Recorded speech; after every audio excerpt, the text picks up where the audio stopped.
Welcome back, and today we're going to talk about what the 2018 or 2019 MacBook, the 12-inch version, will look like in the next couple of years on Techno Eclipse, and don't forget to check us out at technoeclipse.com. So the other day I wrote an article about something similar to this. It was labeled, "Is thinner tech actually better?" And I sort of talked about what I think the future of MacBooks, not the Pro versions, but the MacBooks are going to be.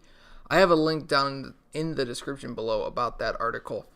And basically, in part of that article, I talked about how the future MacBooks, I think, are going to be running Apple's custom-made A11, A11X, A12, A12X, and so on chips in their future MacBooks. I think with the introduction of the A10 Bionic chip and even the A9X chip, we saw Geekbench scores. I know people don't really love those, but we saw those scores skyrocket, the highest we've ever seen on a mobile device, and the highest we've seen on a phone or a tablet, like just out of anything, unless you look at like the Surface Pros. But those aren't really tablets; those are more computers than tablets.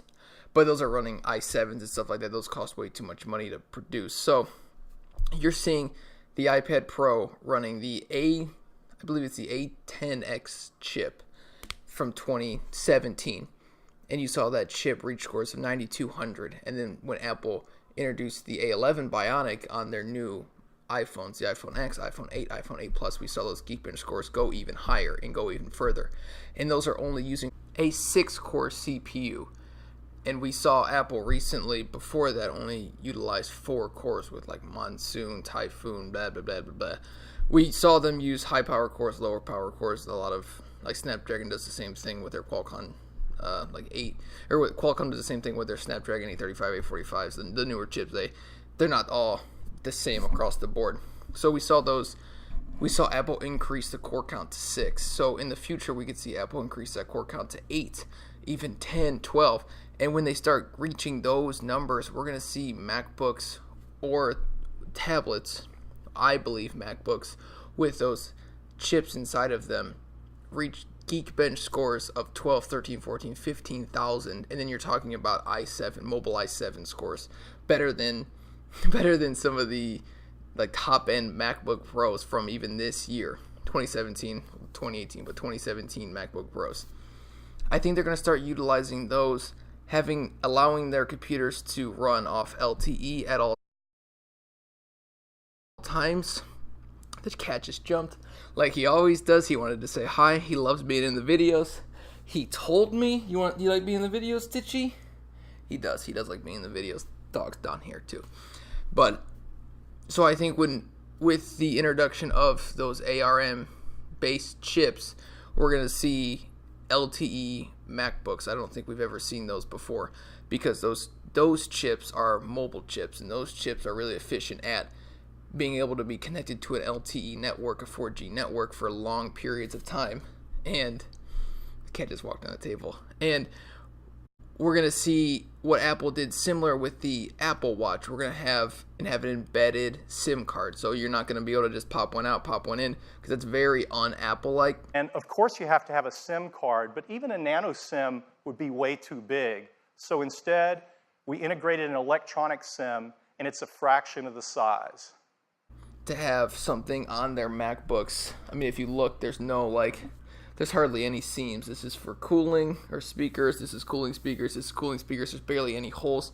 They're not just going to have a little slot for you to put your SIM card in. Those are going to be embedded, and that's what I think the future of the MacBook is going to be. Along with that, I think we might actually begin to see a MacBook without ports. And we can't see a MacBook without ports until we can get chargers, like wireless chargers, that can produce more than like 12 watts, 5 watts. With Apple AirPower, we might begin to see a wireless charger that can produce higher wattage to charge a much bigger battery. You're talking about batteries that are even in the 13-inch MacBook, you're talking about a battery that covers here to here, and that's the size of basically 2 iPhone 8s. And that's huge. That's a substantially larger battery than the battery inside an iPhone 8.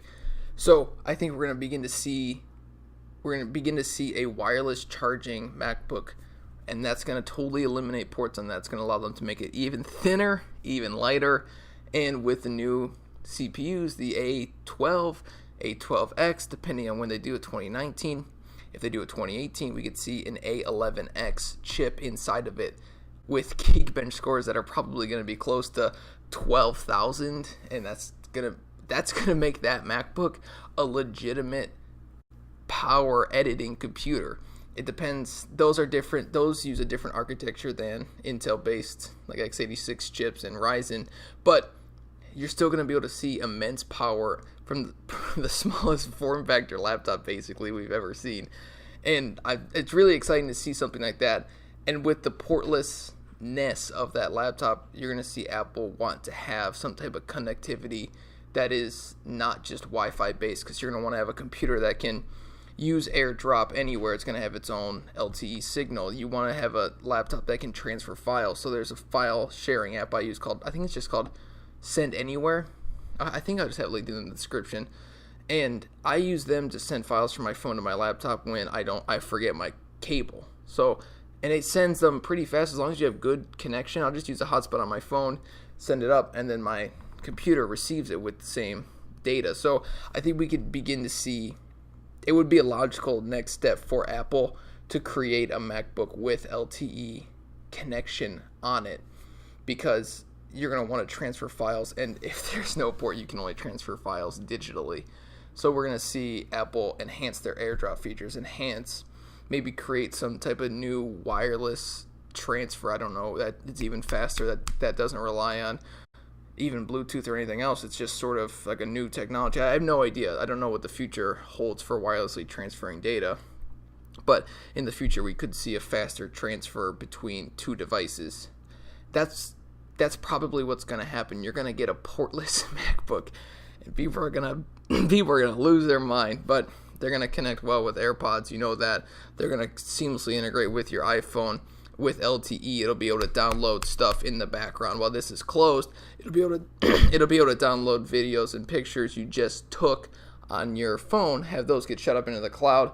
And with the introduction of 5G, with I think it's like 4 gigabits a second download speed, 5 gigabits is like, that's insane. It's like a gigabyte a second almost. And with the introduction of 5G, that's just going to be an even more viable option for MacBooks to have.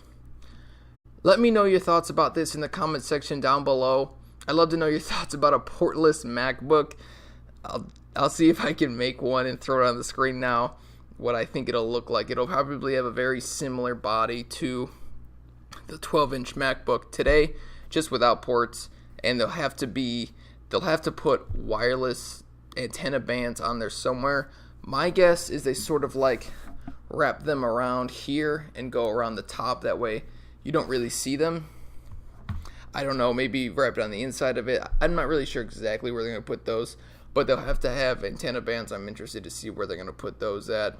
Maybe they'll just have it shooting out of the Apple logo like they do on, I think, the iMac Pro. I think maybe every Apple laptop. I'm pretty sure the iMac Pro does that with their Bluetooth and Wi-Fi. It comes out of the Apple logo in the back.